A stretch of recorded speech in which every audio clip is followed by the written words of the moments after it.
The Lakers are on the brink of elimination, but showed some pride in Game 4. The sun has set in Phoenix, so the Timberwolves are feasting. The Mavs might be the most dangerous contender not named Denver in the West, and nobody fears the Celtics. Let's get into all of this and more NBA playoff action from the first round.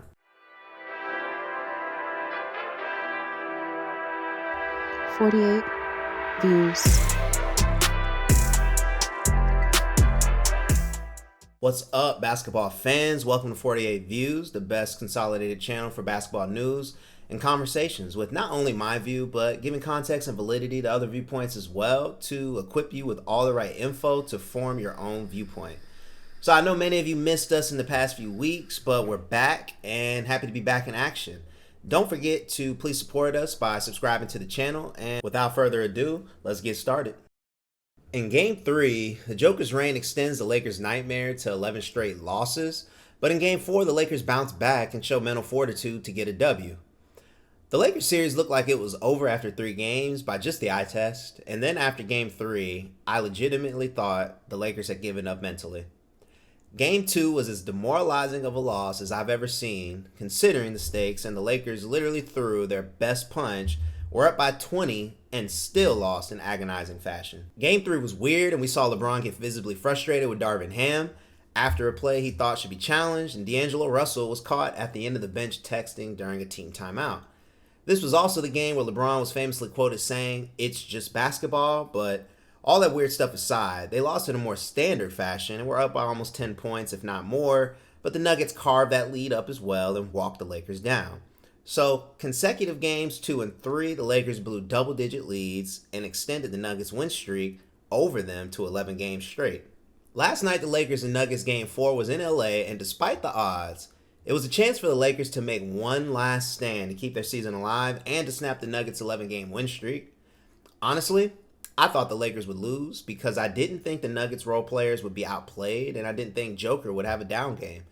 And saying that a down game for him is like 30 points, 14 rebounds, 14 assists. And after the win, AD impressed me the most from this game. And the Lakers have seen that playing through him in the low post versus Jokic has its advantages. The Lakers avoiding the sweep is great for the league because while everyone thought the Nuggets would win the series definitively, no one thought it would be as close of a series, but simultaneously as one-sided at the same time in favor of Denver. Even though the Lakers brought back the same team from last year, they made improvements from last year to this year. LeBron put up his best shooting year ever from 3. AD played the most games he's ever played in his life. But the Lakers just ran into the champions who most likely will repeat. It sucks for them that they ended up not getting the 8 seed by which they drew the Denver Nuggets matchup in the first round because it easily was the worst possible matchup that they could have drawn. Jokic has their number, and when it really matters, they do not have anyone that can stop Jamal Murray or the perimeter offense that the Nuggets run so well. I think Game 4 was just a matter of the Nuggets role players just missed shots and they just weren't as sharp and as consistent as they normally are.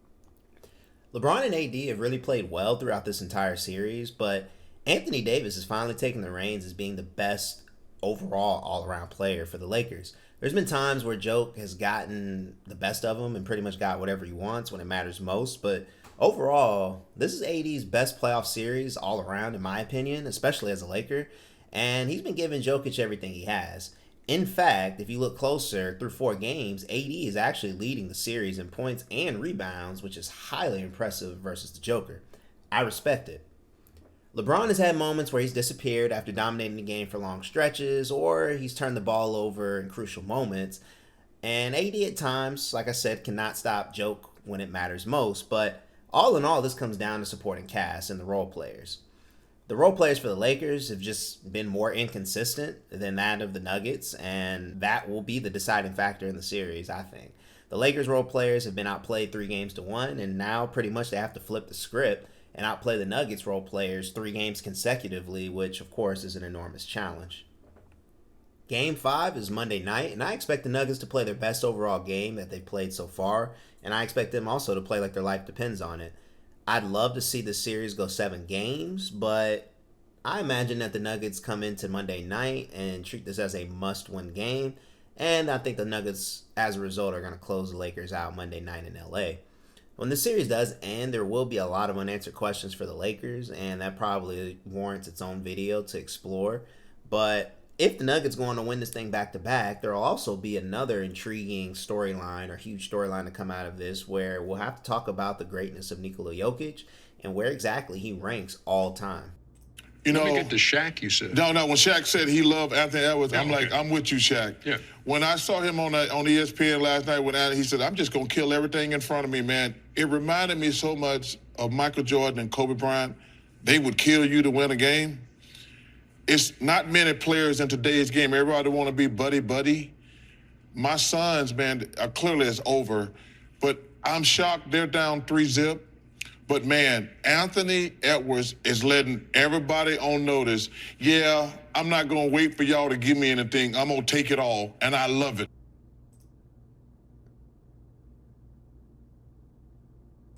The Suns being down 3-0 now means this series is over. I was not a huge fan of the Bradley Beal acquisition last summer, and I didn't think it addressed any of the major concerns or issues that the Suns had. Their weaknesses have only been magnified in this series versus the Timberwolves, and it goes back to the same issues that they had last year. They can't stop a fly, let alone any professional NBA team if they tried, and they're just not positioned from a roster standpoint to be set up for success to do so. The Suns do not have and desperately need defensive-minded players, and they also don't have a player whose primary focus is to facilitate the offense and get other players quality shots. Seeing how bad the Suns are struggling now in the playoffs makes you wonder if they would have been better off just staying with Chris Paul and not going after Bradley Beal last summer in the first place. Switching gears back to the Timberwolves, Anthony Edwards seems overdosed on confidence, and he's not waiting for anything. His intention is to kill any and everything that's in front of him and take what rightfully belongs to him, and you just have to respect and love that type of energy. The Timberwolves look like who we thought they were, like a really good team with a lot of players they trust, and it doesn't seem the Suns are physical enough to challenge the Timberwolves defensively whatsoever. The Timberwolves are one win away from facing the Nuggets in the next round, and this will be their biggest test yet, since the Suns provided absolutely no offensive resistance whatsoever.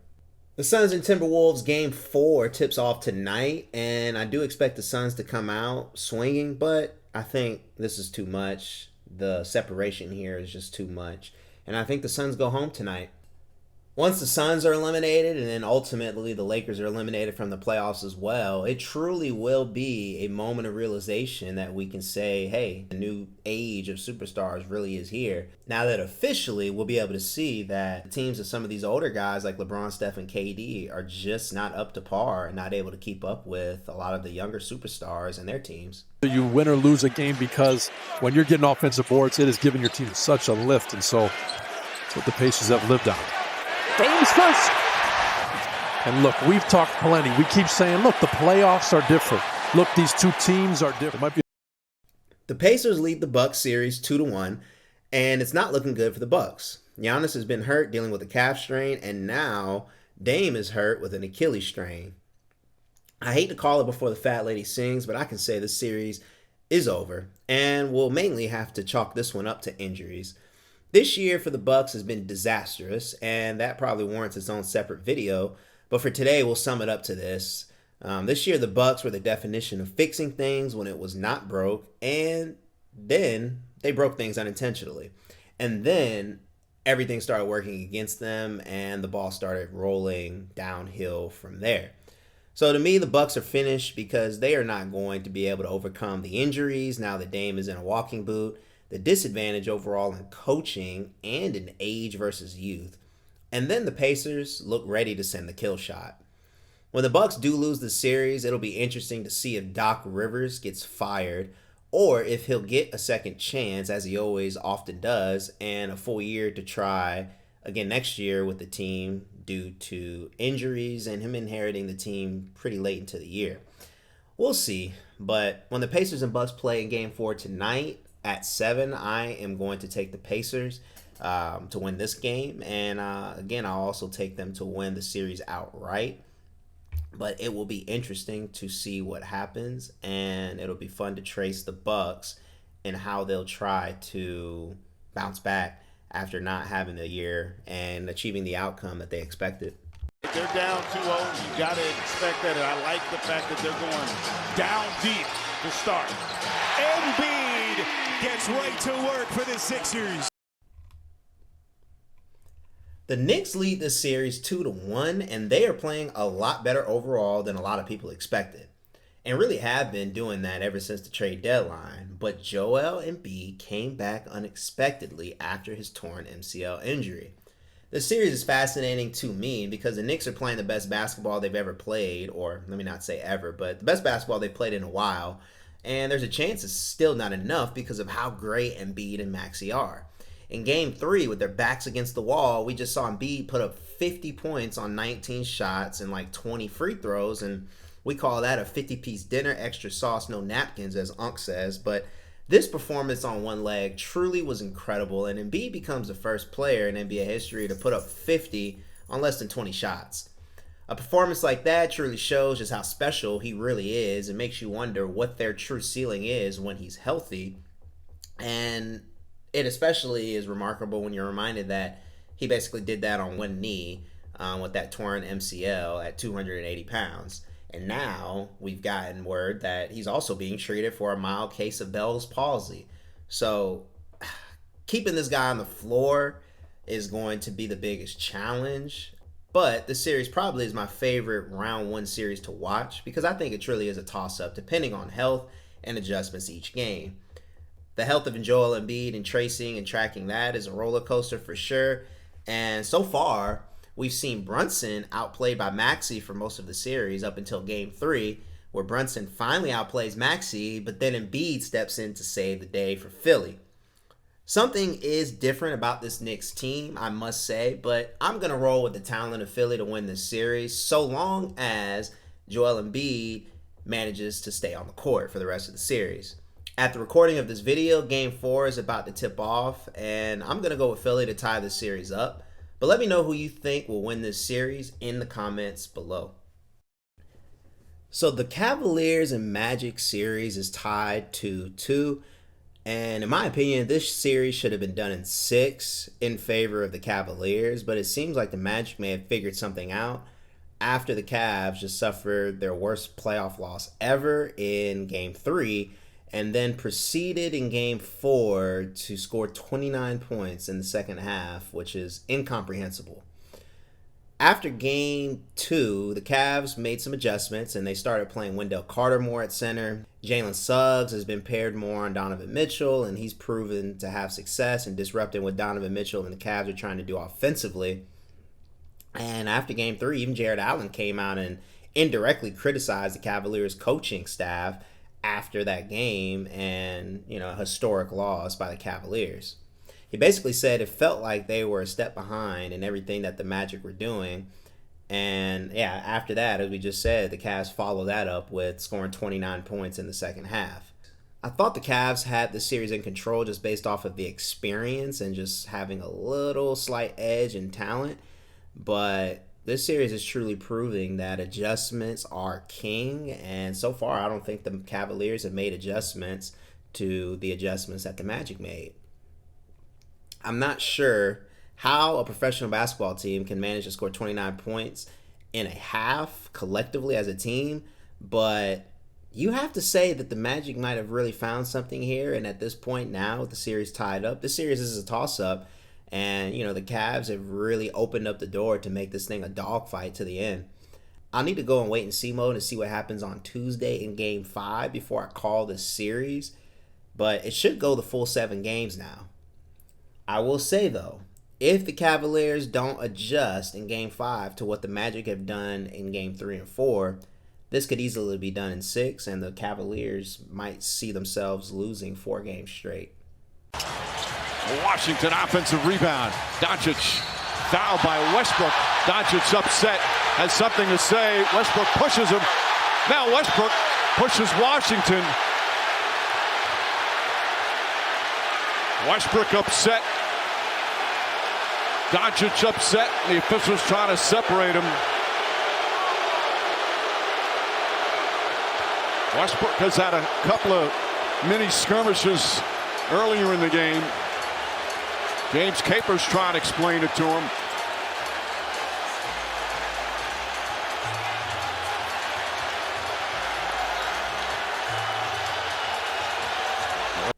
So the Mavericks took the series lead 2-1 in game 3 over the weekend. And the bottom line is the Mavericks are dangerous. Luka is overdosed with confidence. He's playing defense now, and that sort of thing from a player of his caliber is contagious.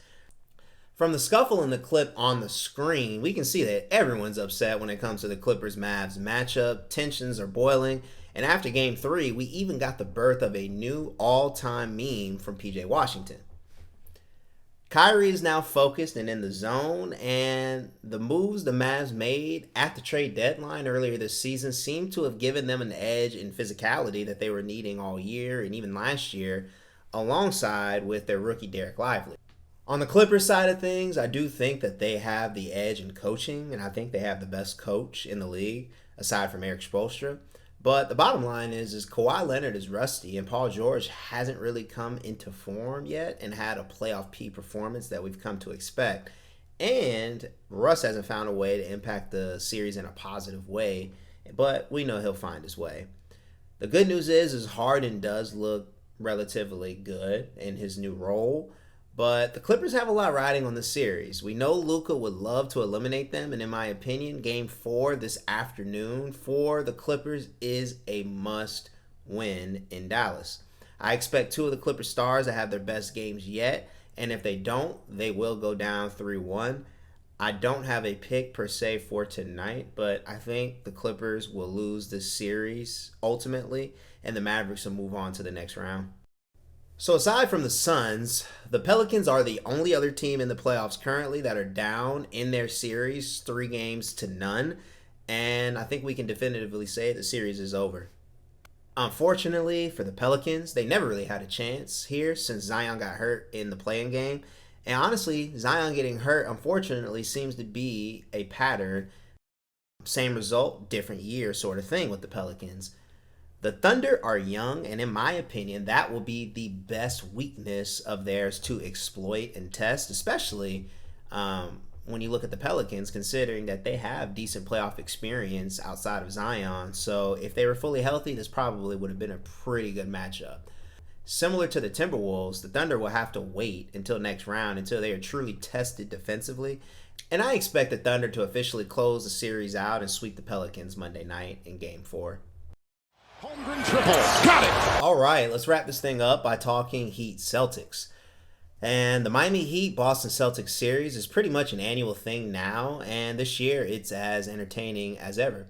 The Heat haven't been talked about much and are overwhelming underdogs in this series, which is nothing new for them.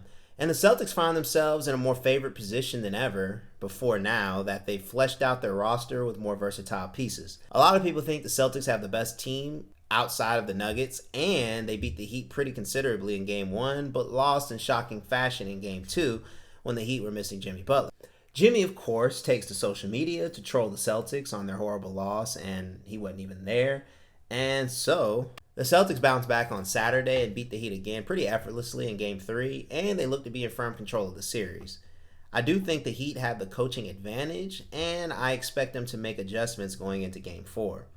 The Celtics carry the burden of expectations and for sure are championship or bust this year, if not next year, but the Heat aren't quite in the same spot. Both of these teams most likely will not win the NBA championship this year, in my opinion, and for the Heat, that means that they'll be at a crossroads and will have to figure out how to take a considerable step forward while still maintaining their core and not selling out their culture. The East is in disarray right now with Embiid, Butler, Giannis, and Dame, and a bunch of other players being hurt. And honestly, in my opinion, the Celtics are very fortunate and lucky that they pretty much are the healthiest team with the best roster in the East right now. It's clear that they have the best chance to beat the Nuggets of any team coming out of the Eastern Conference, and getting past the Heat will be a great first-round test for them, similar to how the Nuggets are having to get past the Lakers in the first round in the West. I can't count the Heat out, and I have to watch more of the series before I can make a final call. So we covered a lot today, but that is my view so far in the first round of the playoffs. In the NBA, over half the teams make the playoffs, so there's always a ton to talk about and discuss from the first round, but I want to thank you for checking out the video. I greatly appreciate it. We will be back to cover the next rounds and some of the best unanswered questions from teams eliminated as the playoffs continue and we approach the offseason. Don't forget to leave your thoughts in the comments below and support the video by giving it a thumbs up. And with that, I'll see you next time. Have a great day and stay safe. 48 views.